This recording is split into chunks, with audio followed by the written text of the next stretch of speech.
साथियों, आप लोगों का स्वागत है मेरे YouTube चैनल रसर पर। आज हम फिर से भूगोल को आगे बढ़ाने वाले भूगोल की क्लास को आगे बढ़ाते हैं। आज हम लोग भूगोल में पढ़ रहे थे संसाधन और इसके विकास।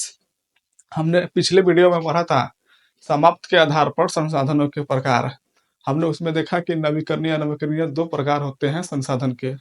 चलिए, स्वामित्व के आधार पर यह तीसरा देखते हैं प्रकार, राष्ट्रीय संसाधन। तो राष्ट्रीय संसाधन को पहले पढ़ते हैं, फिर उसको समझने की कोशिश करते हैं। देखिए क्या लिखा है। राष्ट्रीय संसाधन, देश में पाए जाने वाले सारे संसाधन राष्ट्रीय संसाधन कहलाते हैं। यानी कहने का तात्पर्य है कि देश में पाए जाने वाले ऐसे सभी संसाधन जो कि मानव की आवश्यकता होती है, वो सभी देश में उपलब्ध हो, एक कानूनी रूप से राष्ट्रीय संसाधन है, संसाधन कहलाते हैं।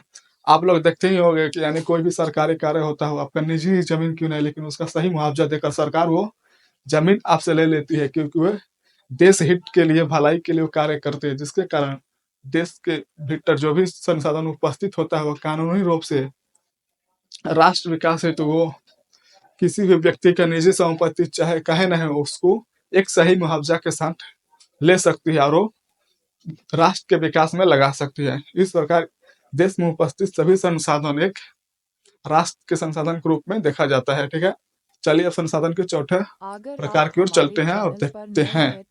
तो के आधार पर संसाधन के प्रकार को पढ़ने वाले हैं। सबसे पहले मैं बता दूं कि स्वामित्व के आधार पर संसाधनों के प्रकार कितने होते हैं। तो स्वामित्व के आधार पर संसाधन 4 प्रकार के होते हैं। तो सबसे पहले मैं आपको स्वामित्व के आधार पर संसाधनों के कितने प्रकार होते हैं उससे रूबरू करा देता हूँ। उसके बाद उसको हम बोर्ड पर एक एक कर देखेंगे, उसको समझेंगे। तो सबसे पहले स्वामित्व के आधार पर पहला संसाधन होता है निजी संसाधन, दूसरा होता है सामुदायिक संसाधन, तीसरा होता है राष्ट्रीय संसाधन और चौथा होता है अंतर्राष्ट्रीय संसाधन। ठीक है, इस प्रकार स्वामित्व के आधार पर 4 प्रकार के संसाधन होते हैं। तो चलिए सबसे पहले हम समझते हैं और उसको देखते हैं निजी संसाधन। तो आइए सबसे पहले उसको देखते हैं बोर्ड पर। उसे हम व्यक्तिगत संसाधन के रूप में भी जानते हैं, जिसे निजी संसाधन बोलते हैं। आइए व्यक्तिगत संसाधन, इसको पढ़ते हैं और समझने का कोशिश करते हैं।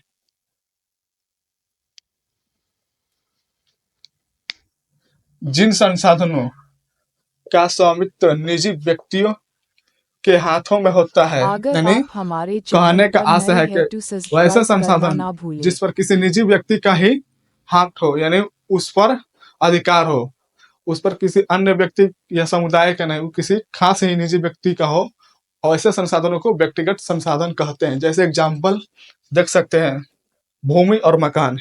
भूमि पर किसी एक ही व्यक्ति का अधिकार होता है और वो उस भूमि को बेच या सकता भी है, क्योंकि उस निजी व्यक्ति के हाथ में होता है। ठीक है, जिसे हम व्यक्तिगत संसाधन के रूप में जानते हैं। ठीक है, दूसरा देखते हैं सामुदायिक संसाधन। आइए उसको पढ़ते और समझने का कोशिश करते हैं सामुदायिक संसाधन होता क्या है।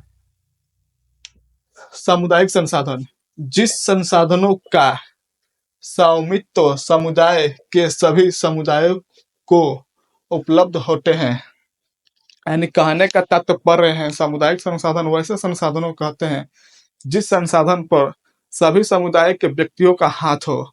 वो चाहे तो समुदाय के कोई भी व्यक्ति उस संसाधन का उपयोग अपने विकास के लिए कर सकता है।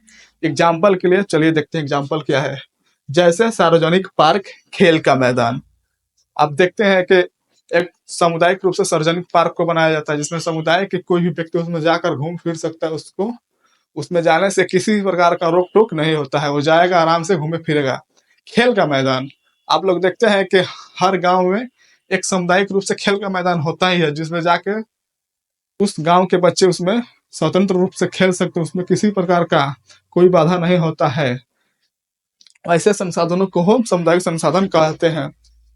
बोर्ड पर हमने 2 संसाधन के अभी देख लिया स्वामित्व के आधार पर। 2 संसाधन हम पहले बोर्ड को साफ करेंगे, उसके बाद आपके सामने रखेंगे, उसको भी देखेंगे अच्छे से और समझने की कोशिश करेंगे। तो सबसे पहले इसको देख लीजिए और एक बार कॉपी में नोट कर लीजिए और इसको याद कर लीजिएगा, क्योंकि एग्जाम में यहाँ से 2 नंबर का अवश्य ही आता है। चलिए स्वामित्व के आधार पर चौथा नंबर संसाधन का प्रकार देखते हैं, अंतर्राष्ट्रीय संसाधन। पहले इसको पढ़ते हैं, फिर इसको समझने का कोशिश करते हैं। अंतर्राष्ट्रीय संसाधन, तट रेखा से 200 किमी दूर, यानी कहने का अर्थ है आप भारत का मानचित्र देखेंगे, यानी जैसे कि अब देख रहे हैं दक्षिणी भाग भारत का, ये है तट। इसको बोलते हैं किसी भी देश का वो हिस्सा जो समुद्र से सटा हुआ होता है उसे तटीय बोलते हैं, यानी तट वही बोलते हैं। 200 किमी दूर तट अपवर्जनिक आर्थिक क्षेत्र से पूरे खुले महासागर संसाधन को अंतर्राष्ट्रीय संसाधन कहा जाता है। यानी आप जब इस दक्षिणी हिस्सा, भारत के दक्षिणी हिस्सा को देखेंगे, आप लोग देख रहे हैं ये पूरे जल से भरा होता है। मान लीजिए यहाँ तक ले भारत ये हुआ 200 किमी।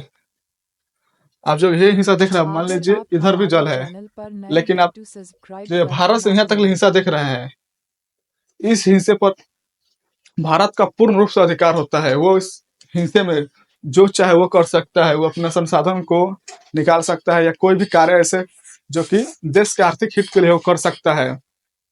अगर के मान लीजिए इस देश को 200 किलोमीटर से दूर इधर जाना पड़ेगा, तो उसके लिए वो अंतर्राष्ट्रीय संस्था होता है, उससे सहमति लेना पड़ेगा, उसी बाद ही वो इससे अधिक दूर में वह हस्तक्षेप कर सकता है।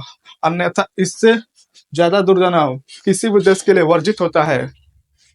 आप लोग एक बात देखते होंगे, जब भी कोई भारत का मैप बनाता है तो वो श्रीलंका को जरूर ही ऐड करता है, वरना था वो जो भी भारत का मैप होता है पूर्ण रहता है। आप लोग सोचे एक भी बार कि ये श्रीलंका को ही क्यों ऐड करते हैं? क्योंकि अब श्रीलंका को देखिएगा तो इधर से ये जो है 200 किलोमीटर के अंडर ही आता है, जिसके कारण हम लोग जब भी भारत का मानचित्र बनाते हैं उसमें हम श्रीलंका को ऐड कर उसे दिखाते हैं, क्योंकि वो एक भारत के राष्ट्रीय सीमा के ही भीतर आता है, वरंतु लेकिन वो एक अलग देश है। उसका भी जो है मान लीजिए इसका तट रेखा है जो भी जल सता हुआ है, वो भी इसका भी 200 किमी दूर वो भी अपना अधिकार क्षेत्र रखता है और जल में जो चाहे वो संसाधन प्राप्त कर अपने देश का विकास कर सकता है। तो वही संसाधन को हम अंतर्राष्ट्रीय संसाधन कहते हैं। ठीक है, इसको देख लीजिए, एक बार कॉपी में नोट कर लीजिए। इस मैप के साथ उतारिएगा तो आपको अच्छे से याद करने में आसानी हो गई। ऐसे आप मैप बनाते हैं तो कॉपी में अच्छा देखने में भी लगता है।